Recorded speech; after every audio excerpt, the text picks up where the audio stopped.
notation and conditional probability. So it says at the top there, the probability of event A occurring given that B has occurred. That word there, given, is a very, very important one. It's the giveaway of what we're going to be doing in this section. Quickly, quietly, we've already started. Now, for these type of questions, you will see notation like this. You've got a probability. Sit down quietly, please. P for probability of A, then line B. That line means given. So saying find the probability of A given B. Now, if you have a question like that, it means that you're wanting to find the probability only from the B set. Okay, so you only want to look at B, that's your total number of elements, and you want to know how many A's are in that B. Okay, it'll make sense. Right, so there's a couple of formulas here.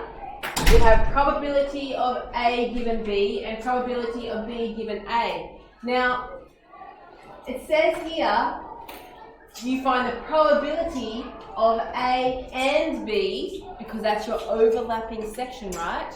Over the probability of B. Okay, that's what I was saying. If I want the probability of A given B, I'm only looking at the elements in B. That's why that's my total. That's normally on the bottom. And I want the elements of A that are in B. Yeah, that's what that is saying. And it's just the reverse for this one. If it's B given A, then the number of things in A is my total, and I want to know how many A's are in the B. B's are in the A. Get them the right way around.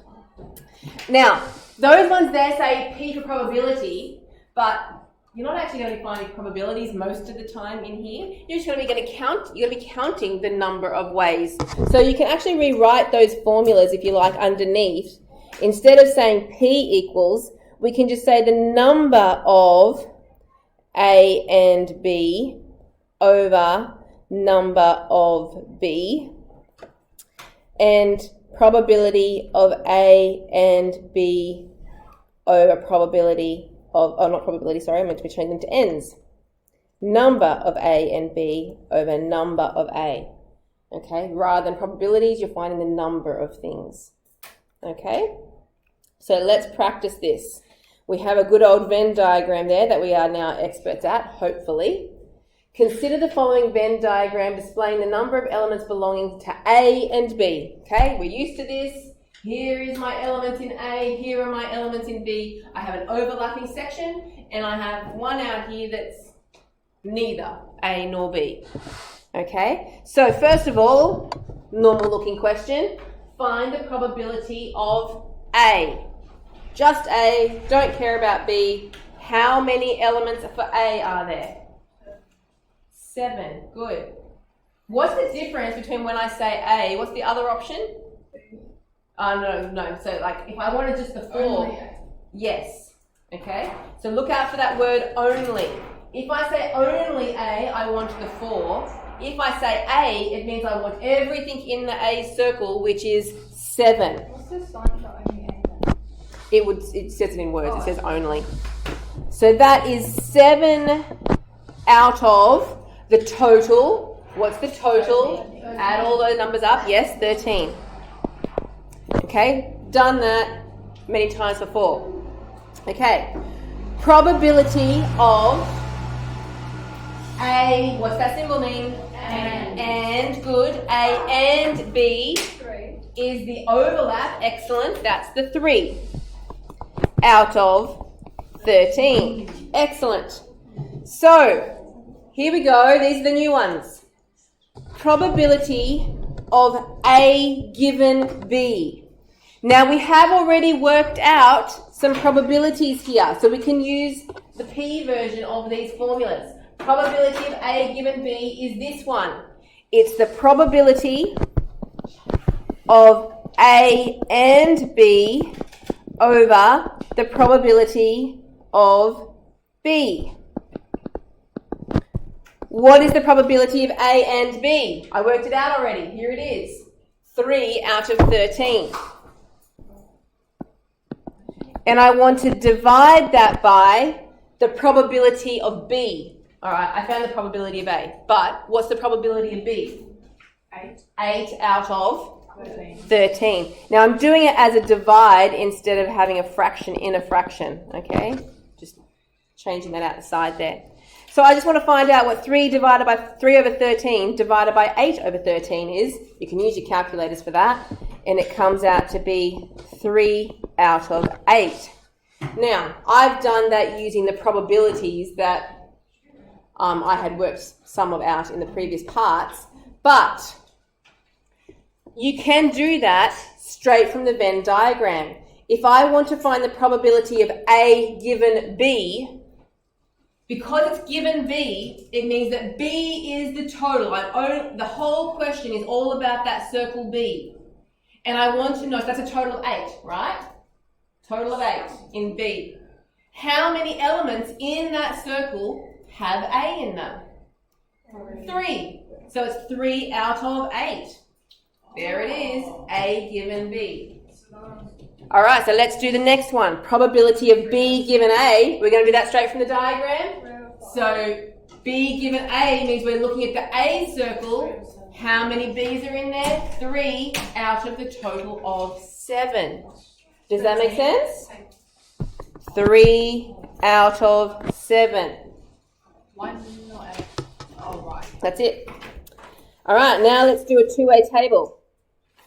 From a group of 17 hockey players at a game of hockey, 14 played on the field, 8 sat on the bench, and 5 played and sat on the bench. They did both. A hockey player is chosen at random from the team. Let A be the event. So here's my important information. A is the event that the person played on the field, and B is the event that the person sat on the bench. All right, you might even, because we've only got A's and B's on that diagram, you might even want to write that on there. A is that they were on, actually I'll draw an arrow, I haven't got enough room there. A is on the field, and B means that they sat on the bench. Make sure you know what A and B are. So let's read through the numbers again. From a total of 17 players. I can use that already. Where's that going to go? The bottom right-hand corner, 17, right there. That's your total number of players. 14 played on the field. Ooh, where's that going to go? Remember, this is my on the field. That 14, is it that one? That one? It's actually all of them. That's saying all the people that played on the field, there is 14. It's this total down the bottom here. 8 sat on the bench. So here's my sat on the bench. That's going to be the total number of people that sat on the bench over here. 8. And 5 both played on the field and sat on the bench, which is going to be that one there. Now, two-way tables are great because you can just, if you're trying to find a missing one, these two have to add together to give 8. So it's going to be 5 plus 3 makes 8. Actually, I'll do that in a different colour because these are the ones we're calculating ourselves. Okay? And 5 plus 9 makes 14. Or you go 14 minus 5 makes the 9 that goes there. All right, how about we go across this way? 14 plus something makes 17. 3.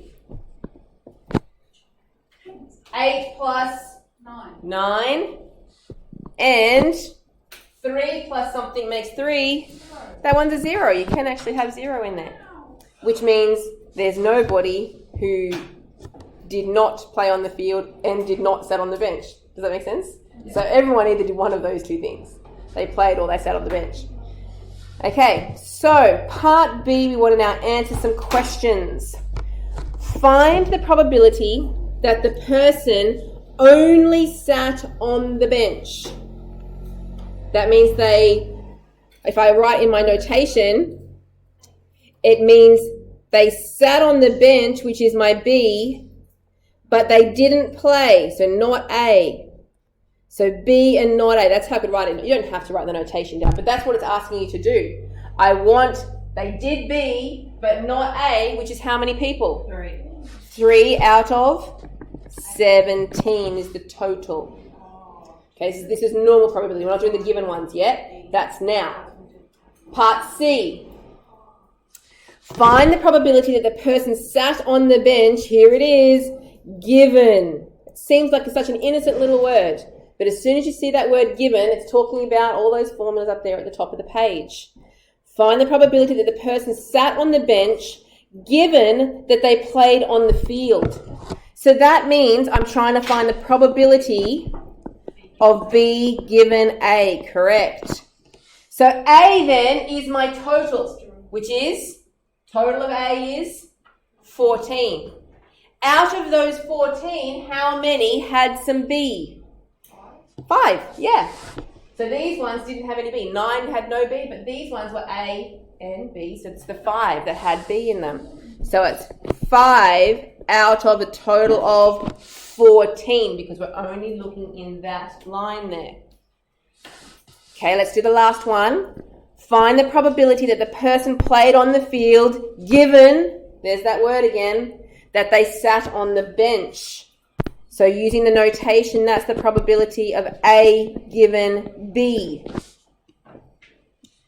So A given B means that we're looking at the total of the B column, which is the 8. So my bottom number is going to be an 8. How many A's are in that row there? 5. 5 out of 8. That is it. It would be 8, but the 3 has a not A. Let me just end my video.